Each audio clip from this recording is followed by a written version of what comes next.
Berhenti di keduanya, apakah diperbolehkan? Berhenti di keduanya tidak diperbolehkan dalam wakaf muraqabah.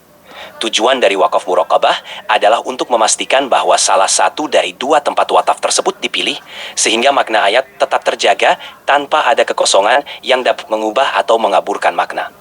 Berhenti di kedua tanda tersebut bisa menyebabkan kesalahpahaman terhadap ayat yang dibaca. Masya Allah, luar biasa. Assalamualaikum warahmatullahi wabarakatuh. Kembali lagi di El Ghifari Channel. Kali ini kita akan melanjutkan diskusi kita bersama Mas Ember di ChatGPT. Kali ini, seperti biasa, kita akan bahas ilmu tajwid bersama dia. Mudah-mudahan dia bisa memberikan pengetahuan yang lebih luas mengenai ilmu Al-Quran. Dan yang perlu kita perhatikan, jangan sepenuhnya percaya kepada ChatGPT atau AI, karena mereka hanya sebatas sistem robotik. Jadi kita harus belajar secara aktual bersama guru-guru yang ahli di bidangnya masing-masing. Baik, kali ini kita akan bahas mengenai ilmu tajwid, yaitu tanda wakaf. Apakah dia tahu?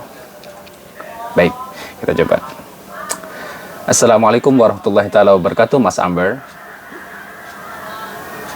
Waalaikumsalam warahmatullahi wabarakatuh. Bagaimana kabarnya? Ada yang bisa saya bantu? Alhamdulillah baik, selamat malam. Alhamdulillah, selamat malam. Senang mendengarnya. Ada hal tertentu yang ingin dibicarakan atau ditanyakan malam ini? Seperti biasa, kita ingin berdiskusi dengan Mas Amber mengenai ilmu tajwid seperti biasa di channel El Ghifari.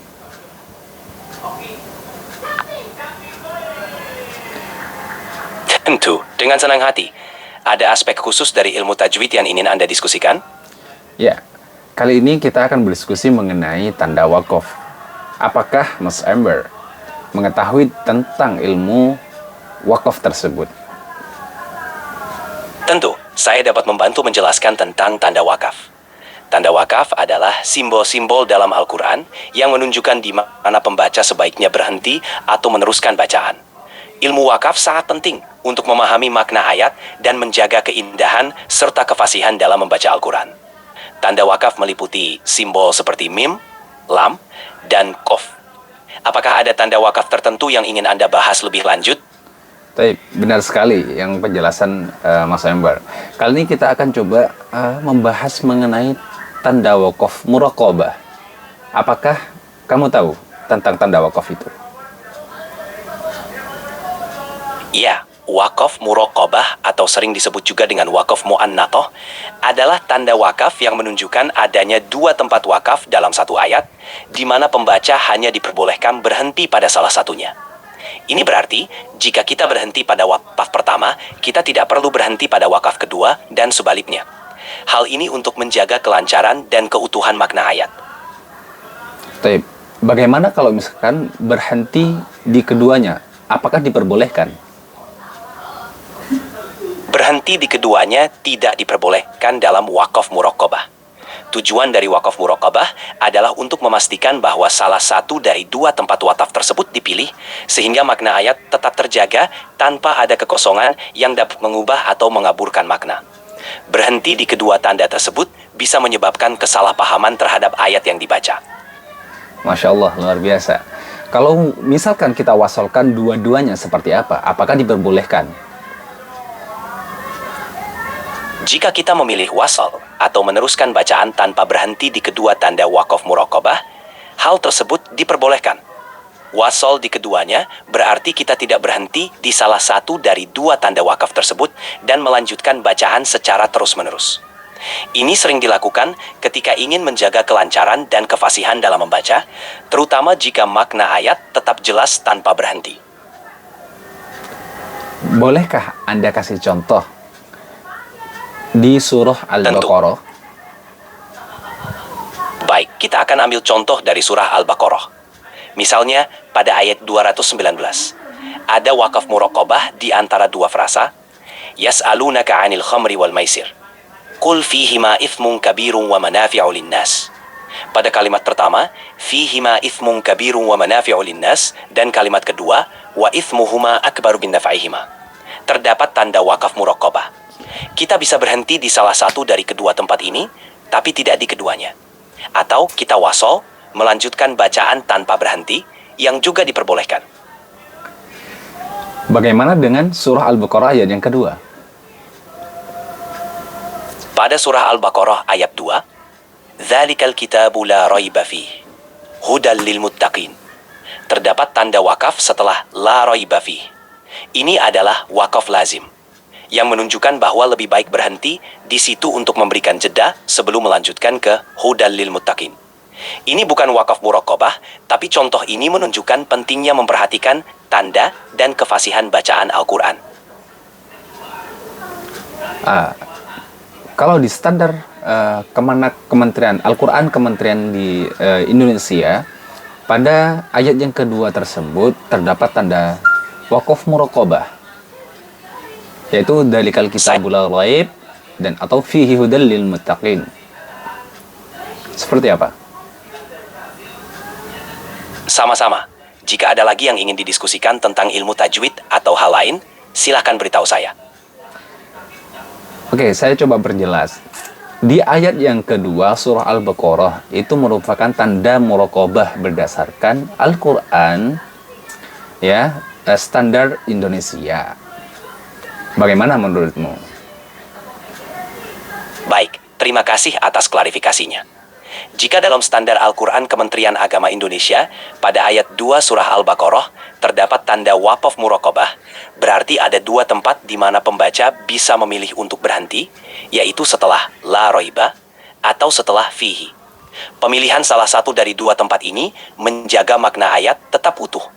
Penting bagi kita untuk mengikuti tanda wakaf sesuai dengan mushaf yang kita gunakan. Oke, baik. Boleh dicontohkan kalau misalkan kita berhenti di la raiba? Tentu, jika kita berhenti di la raiba, bacaannya akan seperti ini. Dzalikal kitabu la raiba. Kemudian, setelah jeda, kita melanjutkan dengan fihi hudal lil muttaqin. Berhenti di la raiba menegaskan bahwa tidak ada keraguan dalam kitab tersebut. Kemudian dilanjutkan dengan penjelasan bahwa kitab ini adalah petunjuk bagi orang-orang yang bertakwa. Hal ini menjaga kesinambungan dan kejelasan makna ayat.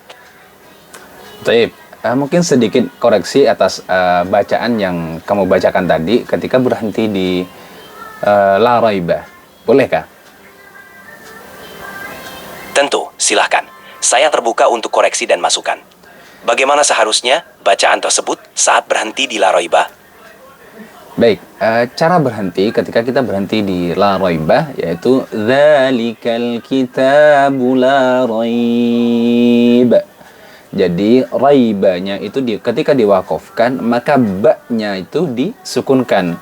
Nah, ketika ba itu disukunkan maka memiliki hukum yaitu qalqalah. Jadi la raib. Nah, seperti itu. Kemudian dilanjutkan dengan fihi hudal lil muttaqin. Begitu pula ketika kita berhenti di titik yang kedua. Titik yang kedua yaitu fihi. Nah, contohnya seperti ini. Dzalikal kitabu la raiba fih. Nah, ha-nya itu disukunkan. Dibaca panjang, yaitu dibaca panjang. Fi, nah seperti itu. Kemudian hudal lil muttaqin. Nah, bukan fi tapi fi. Nah, seperti itu. Itu disebut juga dengan mad adlis sukun. Fi. Nah, seperti itu. Terima kasih banyak atas koreksinya. Anda benar, ketika berhenti di la raiba, seharusnya dibaca la raib dengan qalqalah pada huruf ba yang disukunkan. Dan untuk fihi, huruf ha disukunkan dengan mad arid lisukun. Ini sangat penting dalam menjaga aturan tajwid yang benar. Terima kasih telah memberikan contoh yang tepat. Apakah ada hal lain yang ingin didiskusikan? Kali ini, di pembahasan kali ini, di diskusi kali ini, itu saja yang kita bahas. Boleh minta tolong untuk disampaikan kepada pemirsa kita, di para viewers di YouTube channel Al Ghifari untuk menyampaikan apa yang ingin kita bahas selanjutnya di kolom komentar. Tapi jangan lupa juga untuk di subscribe, like, dan share video ini jika menurut para viewers ini bermanfaat. Tentu, dengan senang hati. Kepada para penonton di channel Al-Wifairi, kami berharap diskusi mengenai ilmu tajwid hari ini bermanfaat bagi Anda. Kami mengundang Anda untuk memberikan saran mengenai topik apa yang ingin dibahas selanjutnya di kolom komentar. Jangan lupa untuk subscribe, like, dan share video ini jika Anda merasa kontennya bermanfaat. Terima kasih atas dukungannya. Oke, terima kasih Mas Amber. Assalamualaikum warahmatullahi wabarakatuh. Selamat istirahat. Waalaikumsalam warahmatullahi wabarakatuh. Terima kasih. Selamat beristirahat juga.